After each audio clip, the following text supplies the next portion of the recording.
Okay, good afternoon, everybody. My name is Sam Coleman. Some probably know me, but to those who don't, I retired from EPA January of 2018.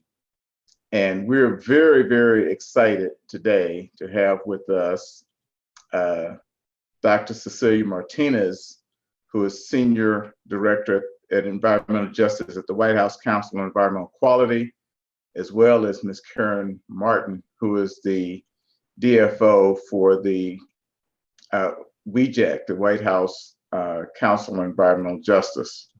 And we want to present this session today to bring alumni members up to date on environmental justice under the Biden administration.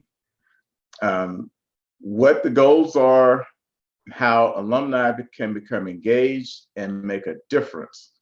Because we're not really done yet with this program. And we know that support for EJ communities may be needed now more than ever. The Biden administration is beginning a whole of government approach to addressing environmental injustice. Advancements have been made over the years, but there are still some systemic concerns.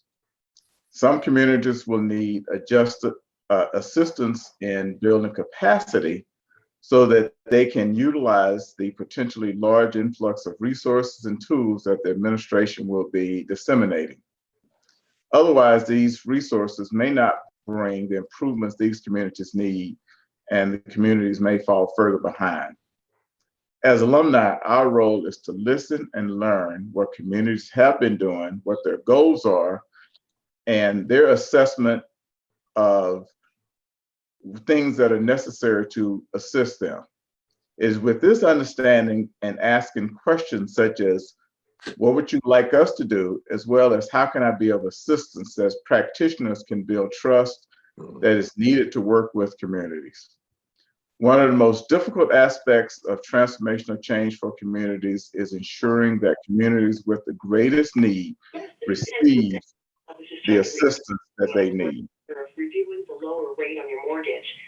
Deadlines are end of time.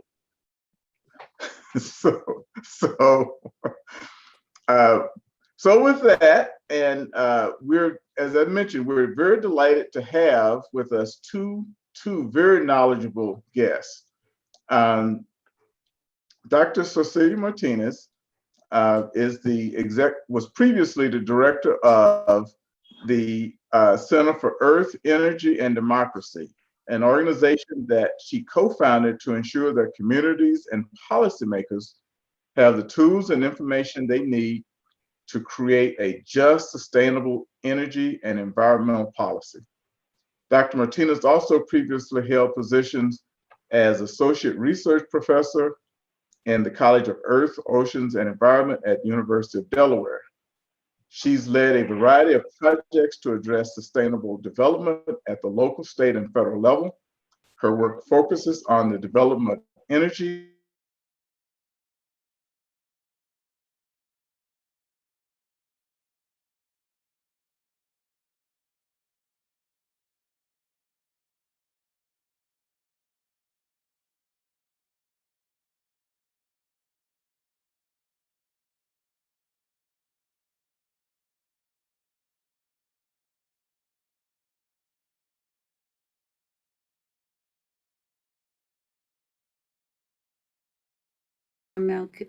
issues in our community for quite some time. And so it really is an honor to be with all of you that have performed such service throughout your lifetime.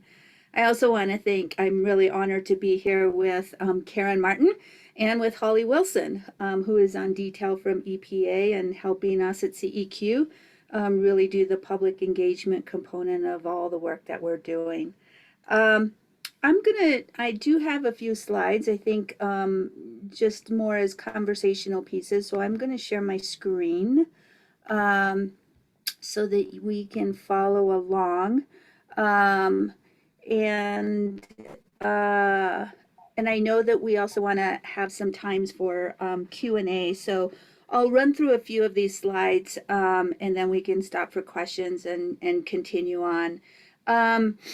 one of the things that I want to be very clear about at the outset is I am acutely aware of this position, the Senior Director for Environmental Justice at the Council for Environmental Quality.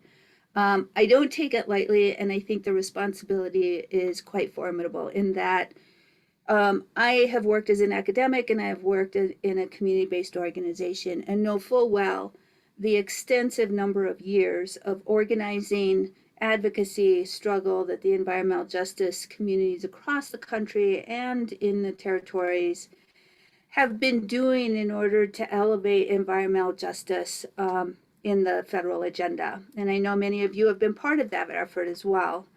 I think this is the first time through the Executive Order 14008 that environmental justice has been elevated to this level within the executive offices of the president. But just as importantly, I think it's very critical to see that environmental justice has been closely linked with climate change. It is in the executive order of tackling climate change at home and abroad.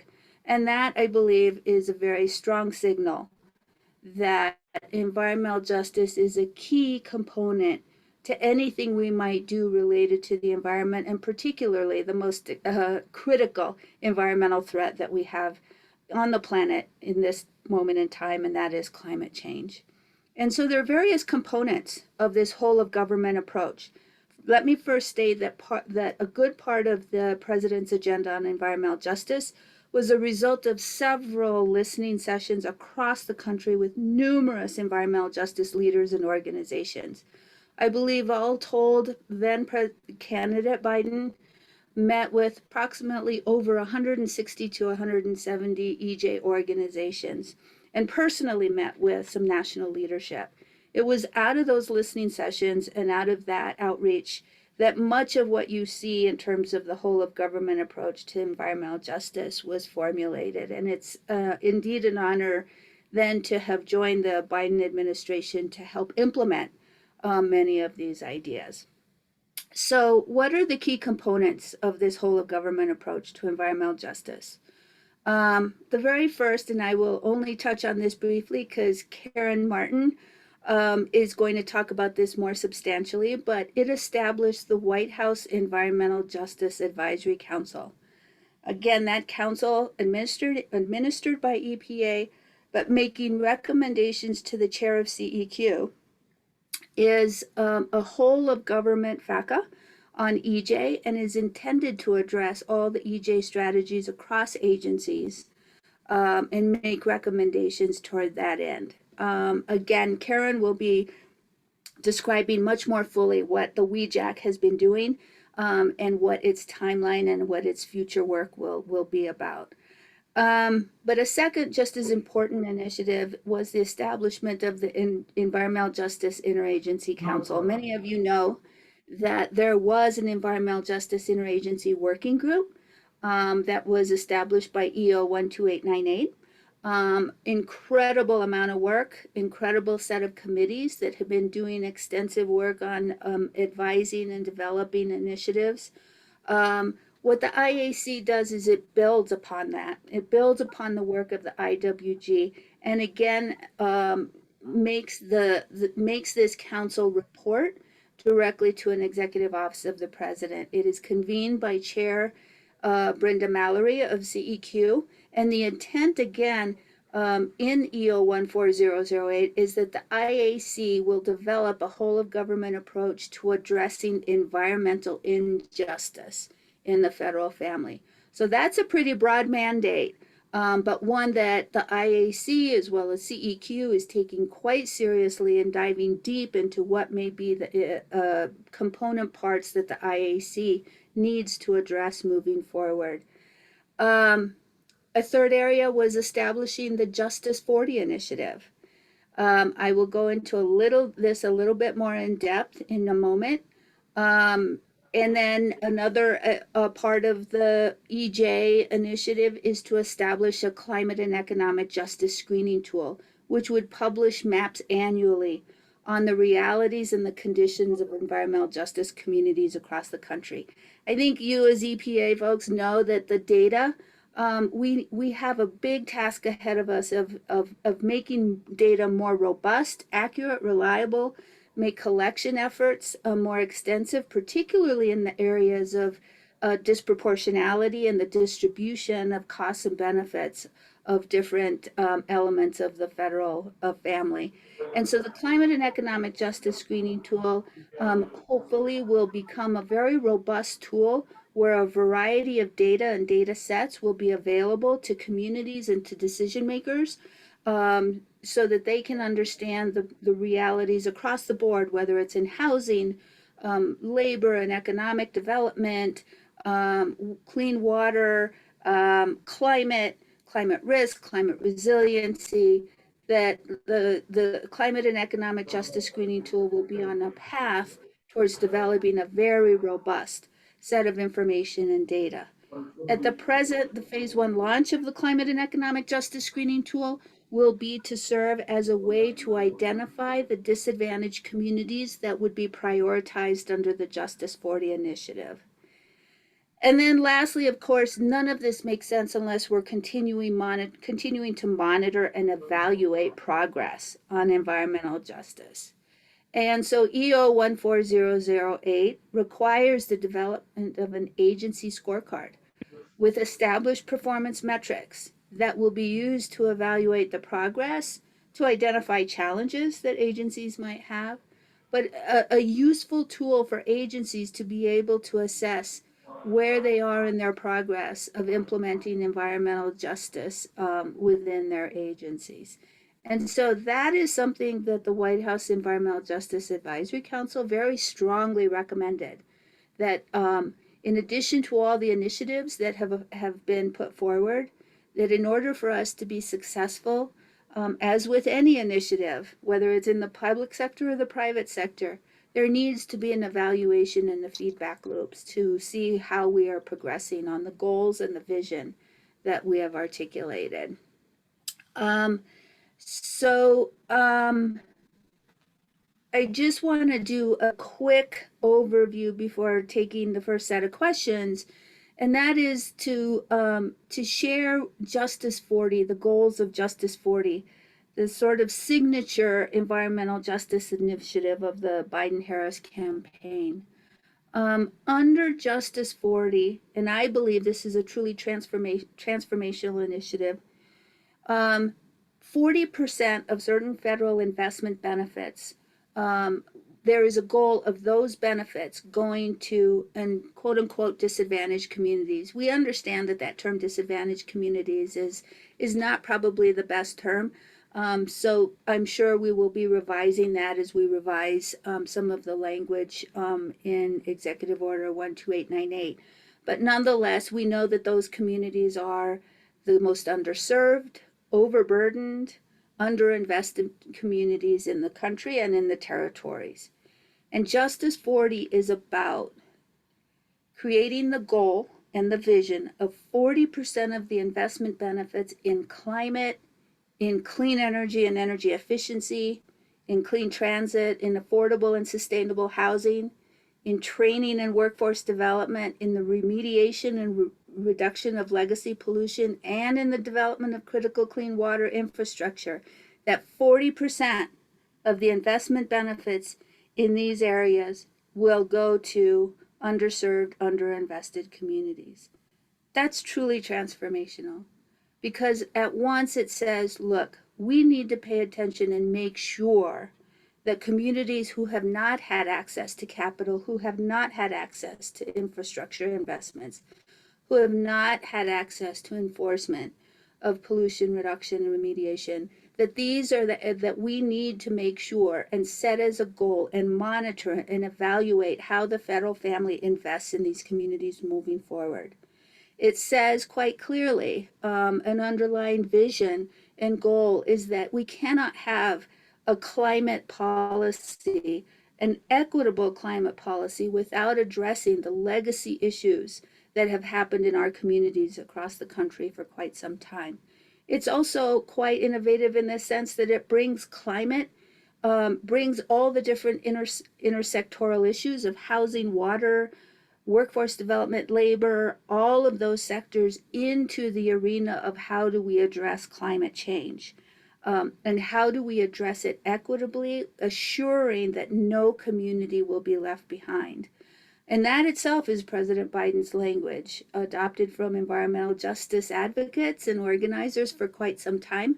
No community will be left behind as we move forward on the important policy issues that we need to implement for the 21st century.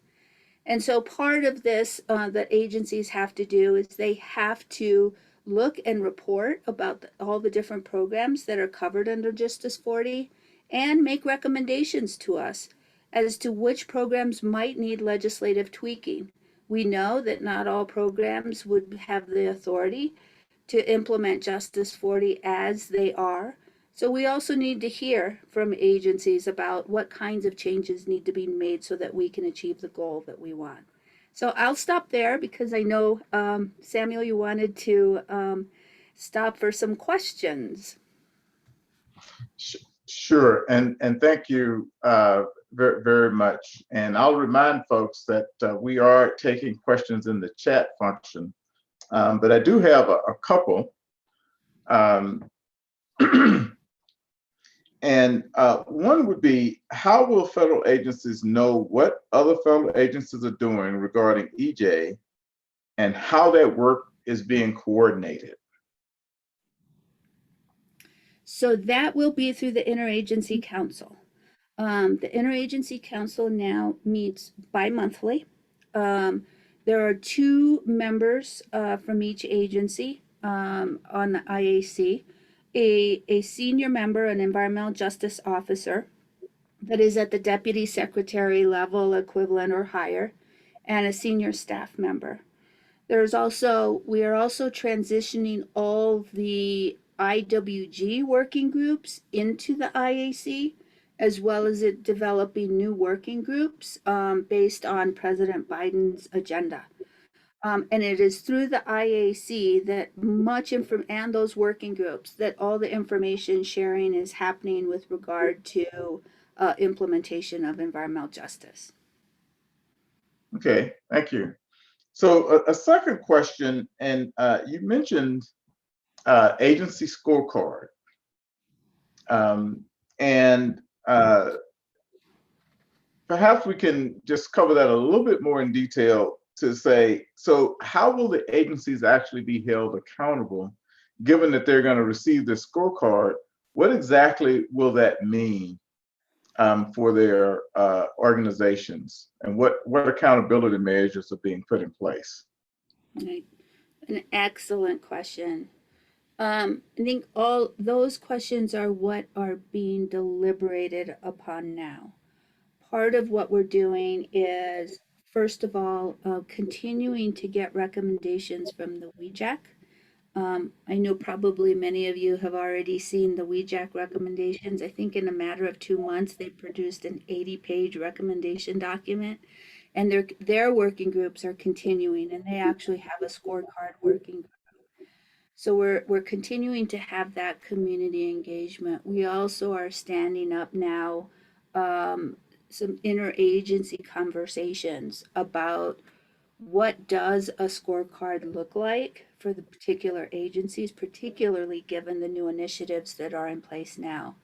Because Justice 40 reporting is just now happening, so a lot of the reporting about what programs are covered, what the agencies are doing in terms of their strategies of implementing Justice 40, et cetera. We hope that, and those will be finalized in December, all those reporting requirements. We will be able to use all of that data and come back to the IAC for their recommendations and deliberations about what do performance metrics look like, both across the agency, but also internally to agencies. What's the process? And Chair Mallory will be engaging how then do we hold, what are some of the accountability measures that need to be put in place in order to ensure agencies move forward. We're also working, our scorecard is in collaboration and in partnership with the Office of Management and Budget. and U.S. Digital Service. So most obviously, having Office of Management and Budget and CEQ as partners in the scorecard is a very critical piece. Exactly. So one last question, and we'll move forward. You mentioned some of the statutory restrictions that agencies may have, but you didn't, and we haven't seen anything really about the National Environmental Policy Act, NEPA.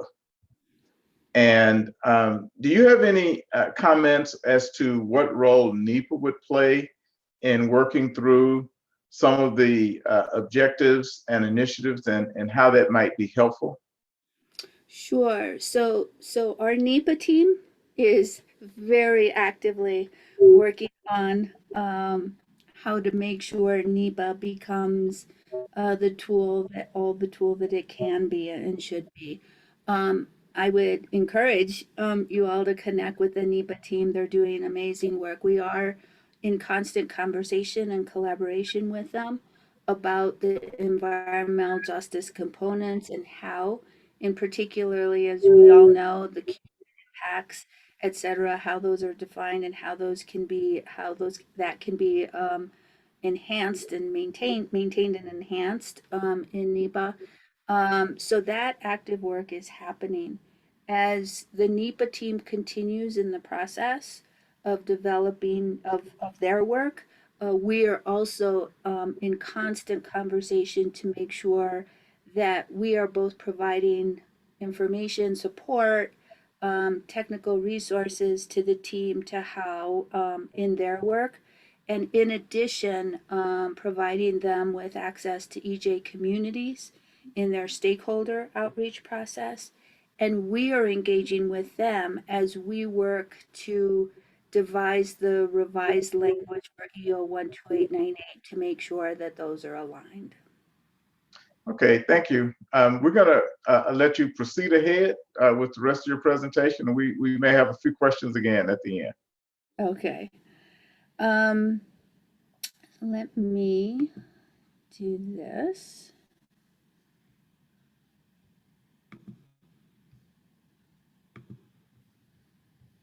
So, I believe we were here.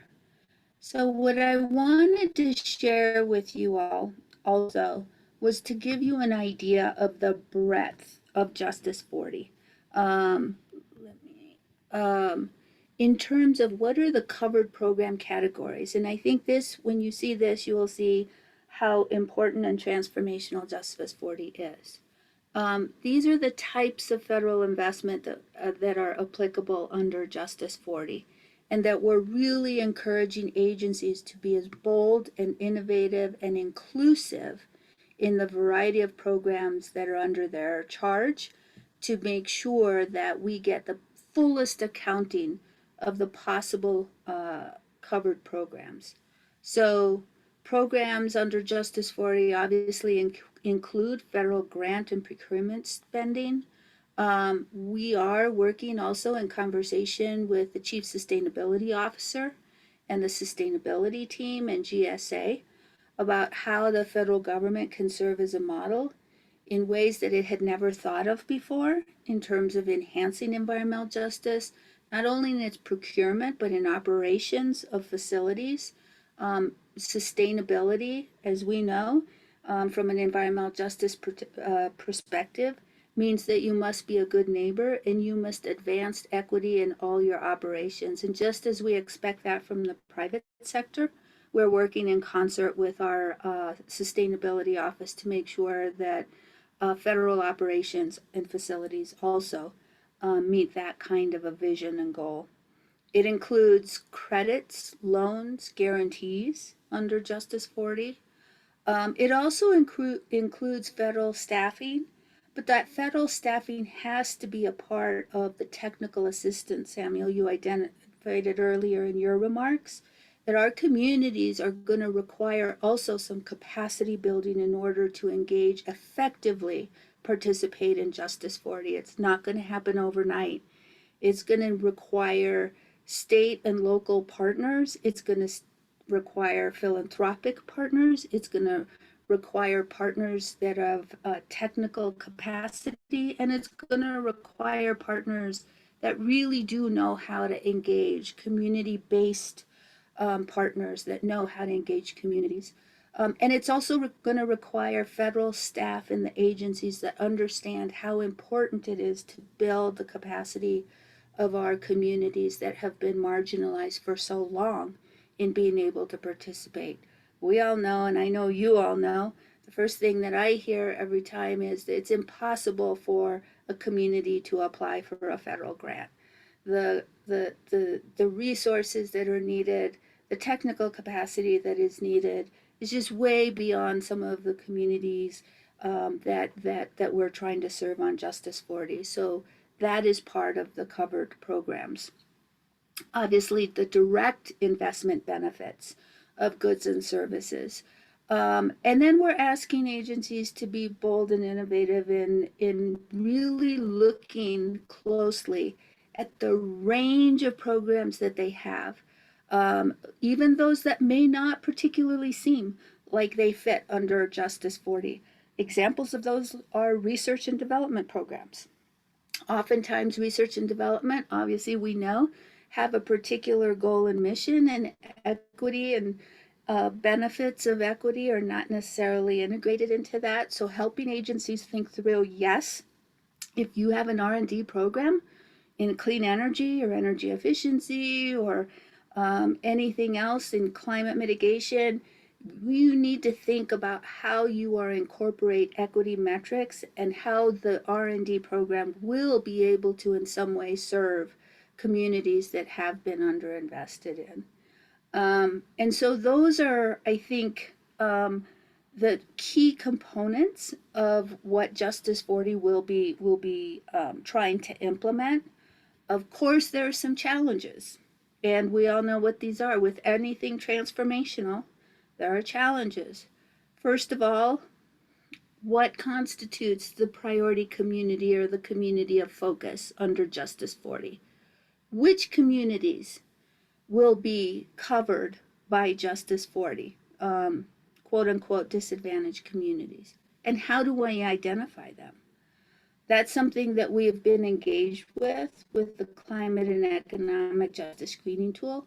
But again, this is the first time we've had to identify at the federal level a set of communities across the country, across states, across territories, identify what are the key indicators that makes those communities important and the ones that should be identified as Justice 40 communities.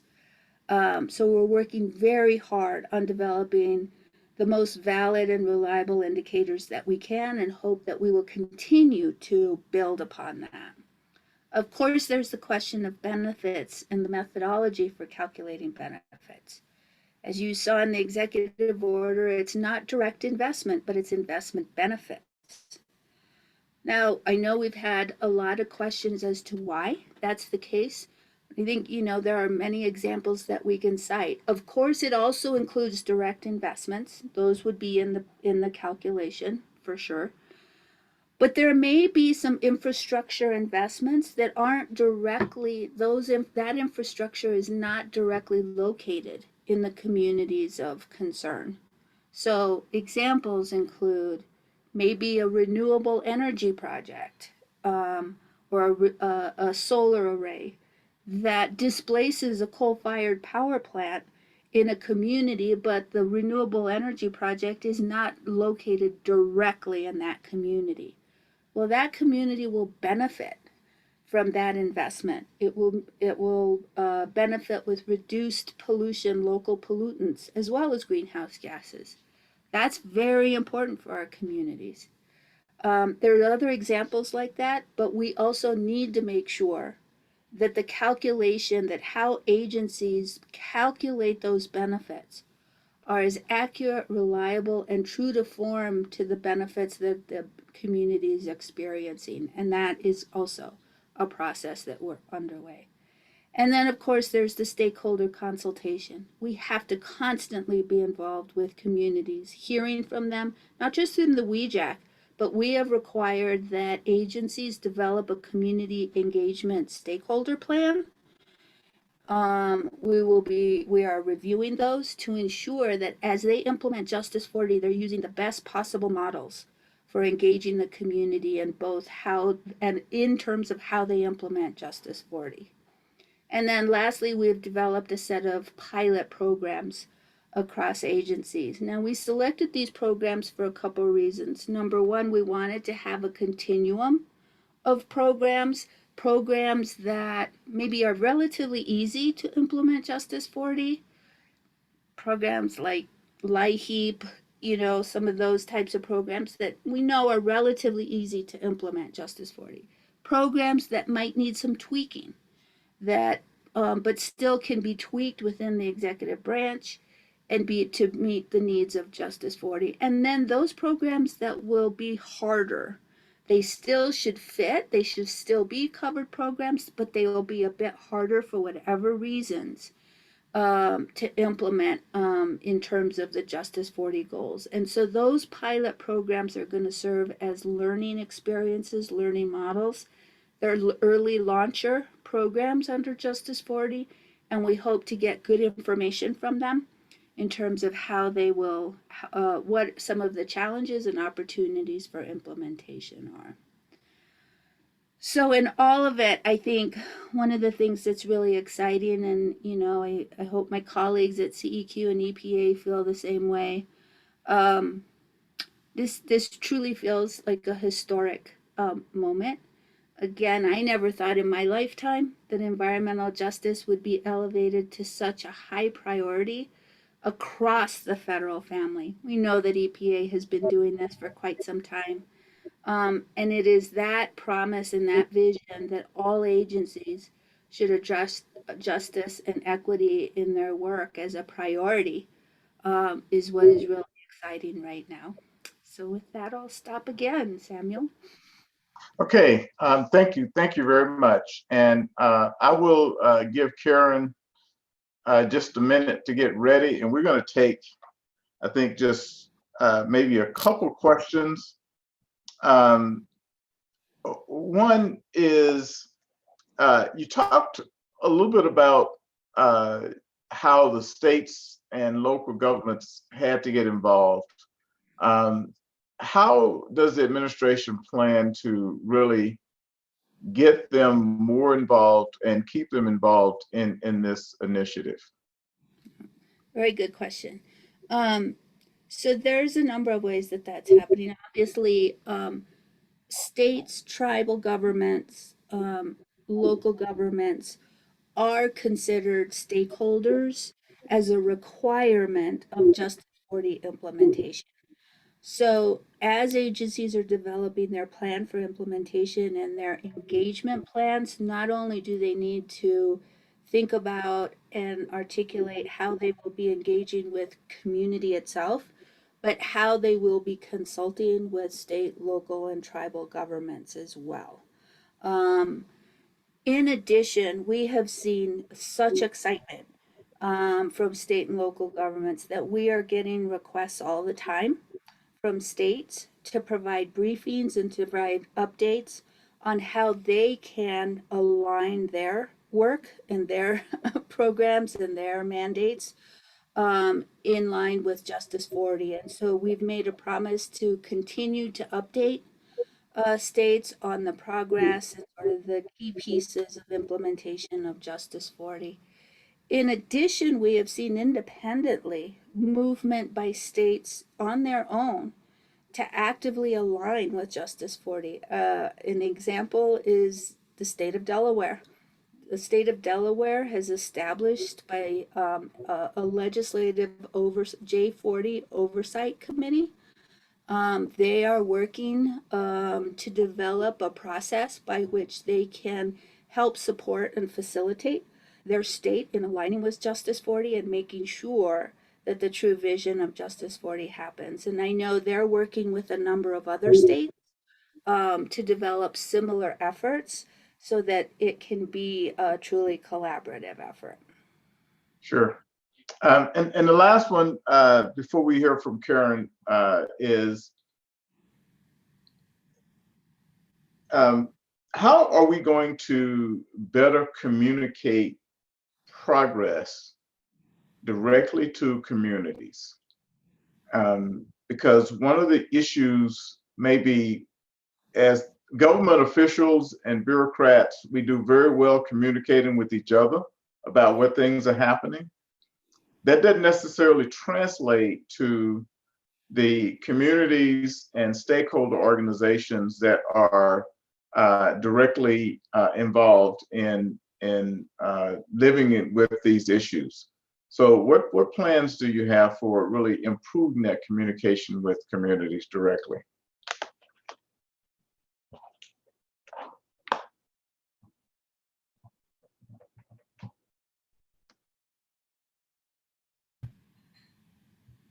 Can you hear me?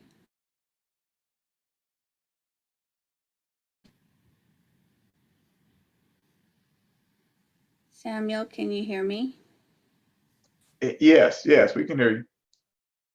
Okay, I think I froze a bit, so apologies. An excellent question. I think that is a key component of what we're working on at CEQ and why we brought Holly Wilson in.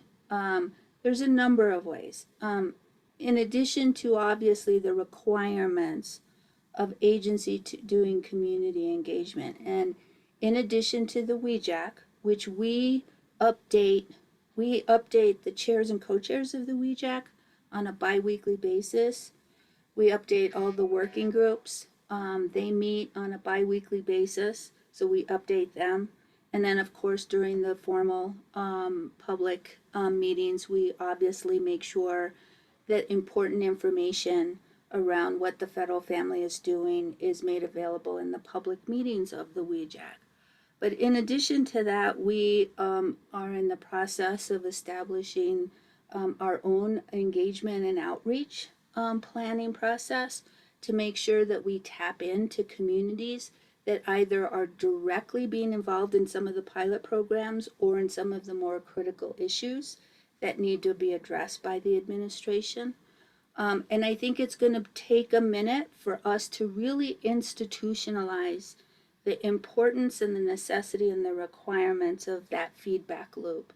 I think oftentimes, and I think that's why this is such an important question, oftentimes there's engagement at key parts of the continuum of implementation, often in the beginning, but very rarely do we have the opportunity to really circle back and engage our stakeholders in our constituency on the progress and the valuation. And I think that's why also during the scorecard development, it will be critically important for us to have a public engagement process of that as well. Thank you. So we're going to switch gears a little and hear from Ms. Karen Martin. Karen joined EPA in September of 1998. She received Master of Science in Environmental Health and a Bachelor of Science in Biology from Mississippi Valley State University. Go SWAC.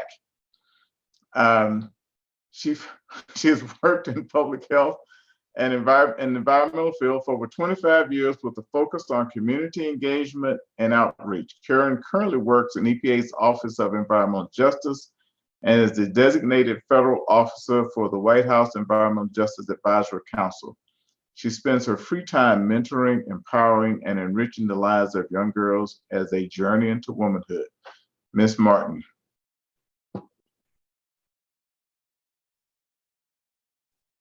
Good afternoon, everyone, and thank you, Mr. Coleman, for that warm introduction. And it's good to see some faces that I haven't seen in a long time. So thanks for inviting me to be a part of your meeting. And before I get started, I just want to acknowledge two of my other team members that are on the call with us today, Paula Flores and George Ward. They both help support the work of the White House Environmental Justice Council. And another shout out to Paula because she worked today. All of the images that you see in this presentation, she pulled together from murals from across the country that focus on environmental justice issues and concerns. So next slide.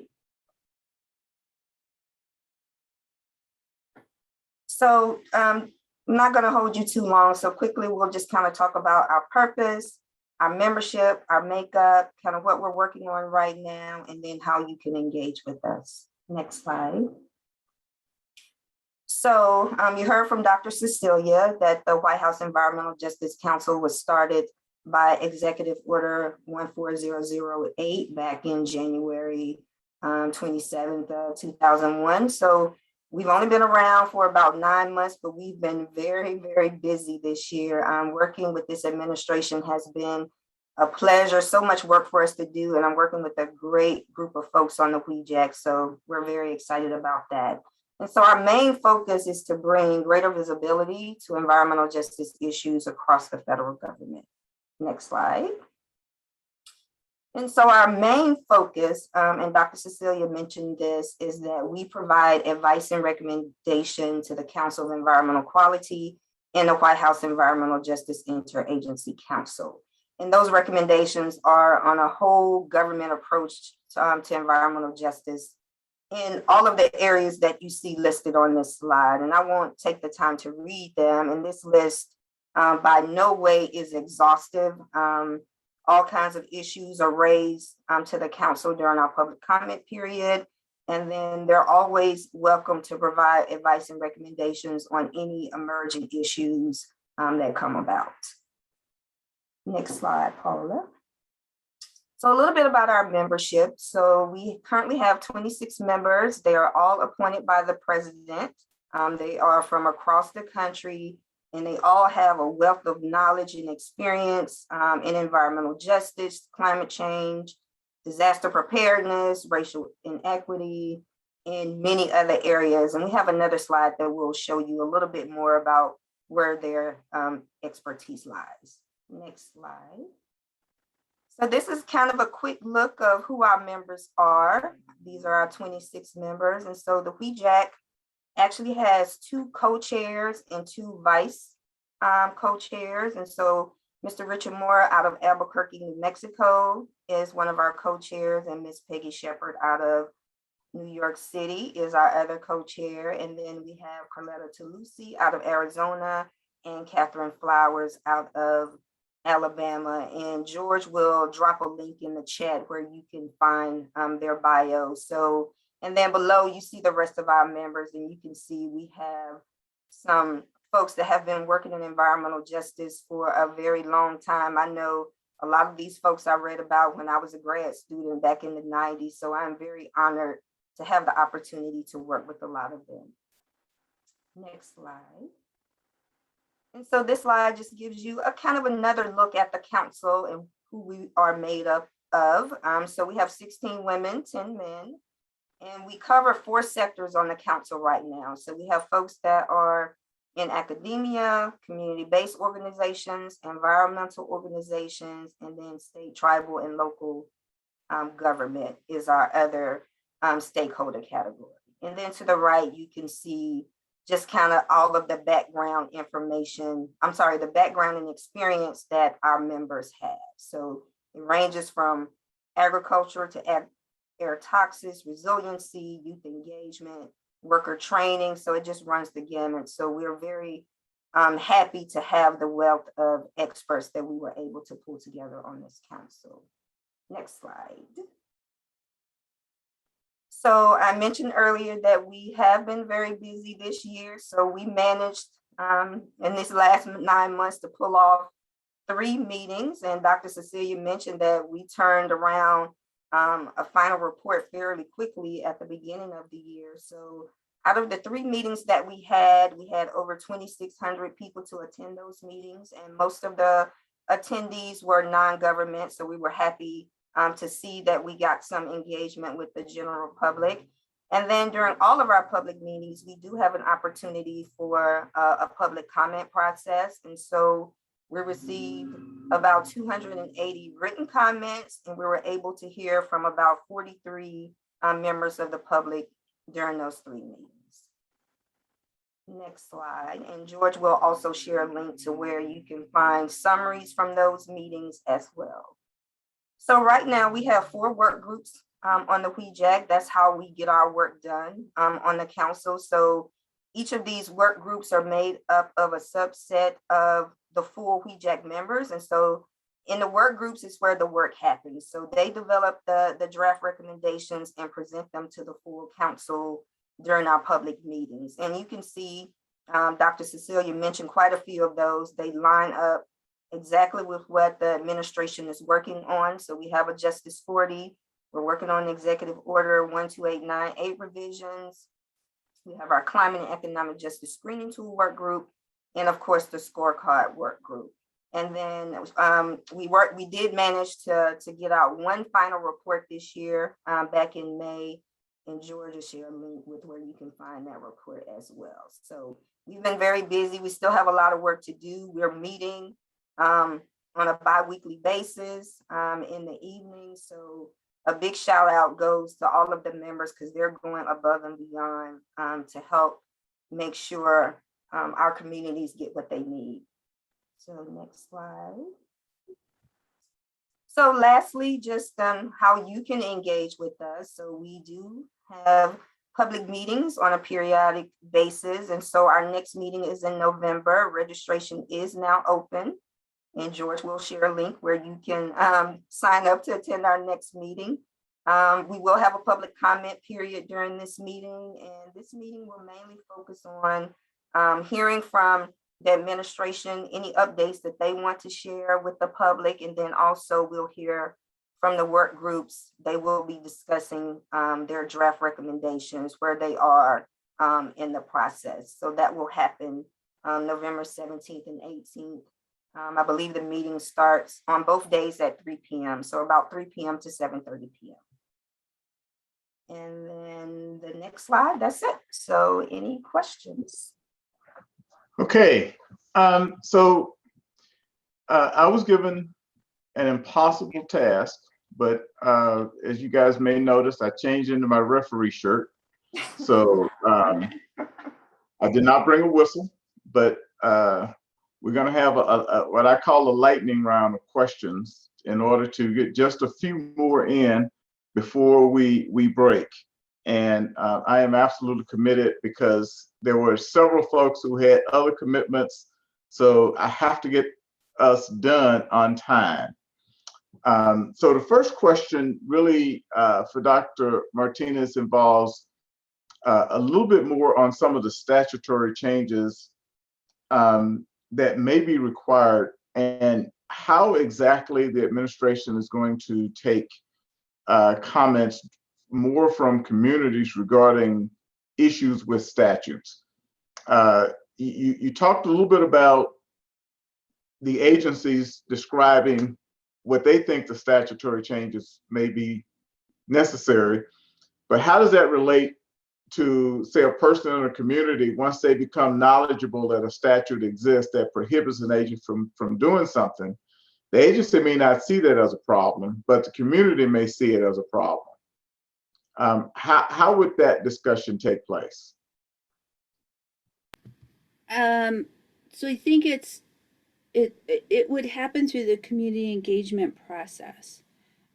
So this first phase, as we get all the information from agencies, the reporting that through the interim guidance that has been issued, we're going to be collecting all of that information. And as Karen knows, our Justice 40 working group on the WEJAC is very eager to hear what summaries of that reporting, including what agencies see as potential legislative changes. So we will be deciphering and going through all of that data to get a first cut at understanding what potential challenges, legislative challenges there might be. Obviously, you all know government much better than I do. This is my first stint into government. The next process of where that goes within the administration, depending on the agency and depending on Office of Legislative Affairs, there will be a process for assessing and addressing, including with OMB, what some of those changes are. I think in terms of what the community might see as legislative changes, I think that would happen through the engagement process. I do feel like we have a beginning of a good pulse on those community relationships. I do think that having the WEJAC involved and having the WEJAC members, they articulate out to their community groups, etc., some of the things that they're finding. And we also have, I think, as you all know, very strong congressional allies that have been working on this as well. Senator Booker, Senator Duckworth, um, Chairman Grijalva, Representative McEachin, obviously then Representative Deb Haaland, um, developed a number of legislative proposals that actively engage communities in terms of environmental justice. And I do believe that most of those folks are still actively engaged with community in terms of subsequent development of those legislation and reintroduction. And we also are in constant communication, obviously, with our congressional folks in terms of how they are seeing alignment and what opportunities there might be. Okay, thank you. So second question is, can you describe something that the administration is specifically doing to address lead in drinking water? And how that might look briefly. Yes, and that's a really good question that I should know the answer off the top of my head. I don't. I know we do have, Karen, do you have the specifics on that by any chance? We do have a whole sheet of the current actions that the administration has taken, including EPA, on issues and particularly in lead. I don't have that in front of me. I apologize. I can most definitely get that to you all, though. Sure. I think that would be greatly appreciated. And so let's move on. So another question that came up really involves the actual role of tribes in some of the initiatives, because tribes can be both constituents as well as government to government partners. And how are you navigating that area? Yeah, really good question. So, want to be very clear that the administration has developed and is continuing to develop its tribal consultation process, its official tribal consultation process. That is recognizing the government to government relationship with tribal governments.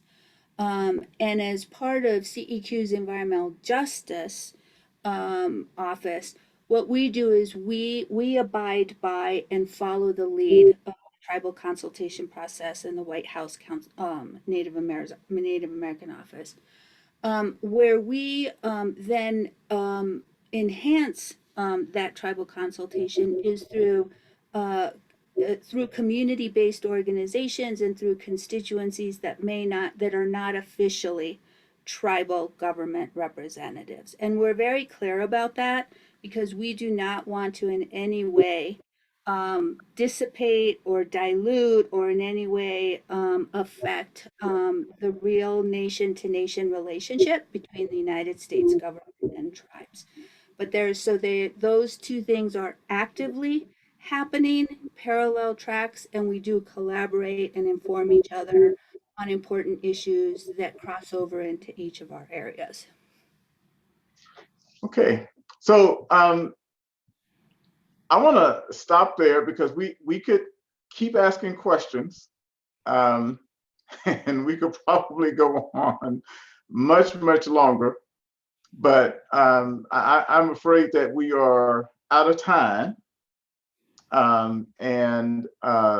So I want to express our great appreciation, Dr. Martinez, and to Karen for being with us today. I also want to acknowledge Holly Wilson, who's helped us, as well as the rest of the EPA EJ team that Karen mentioned, who has provided a lot of support and who were some of my initial contacts in putting this together. Those were some of the first folks I talked to as to who should we be trying to get to do this, who will be our best speakers, etc. Also to the leadership of the Alumni Association for helping organize the Zoom and doing all of the behind the scenes work. That really makes this possible. I think as folks know, nothing is possible without the platform being working and working well. And I will just say, as one closing thought, is those of us who retired from EPA, some of current EPA employees who are very interested in this issue, know the importance, as well as we can see the opportunity that exists to make a difference. So we will continue to find ways. We may have some follow-up sessions coming up, but we will continue to engage and find ways to be helpful and to enhance our knowledge. So thank you everyone for participating. I apologize through the couple of questions I couldn't get to, but if it's possible, will we be able to submit a couple of questions and perhaps get an answer informally, if you would agree to that? I don't want to put you on the spot. Of course. But with that, we will then follow up with a couple of questions that we have, and then we'll submit those and await your answers. So with that, thanks everyone. Now, I will say that we are going to have an informal, I know Dr. Martinez and Karen has to leave, but we will have an informal chat room session for folks who want to stay. If you just stay on your Zoom, then you'll be automatically put into a chat room where you can continue to discuss these issues and continue the discussion. Well, with that, Dr. Martinez, thank you very much. Karen, thank you very much. And we are done with the formal session. But for those who want to stick around, please stay in your chat room. Thank you.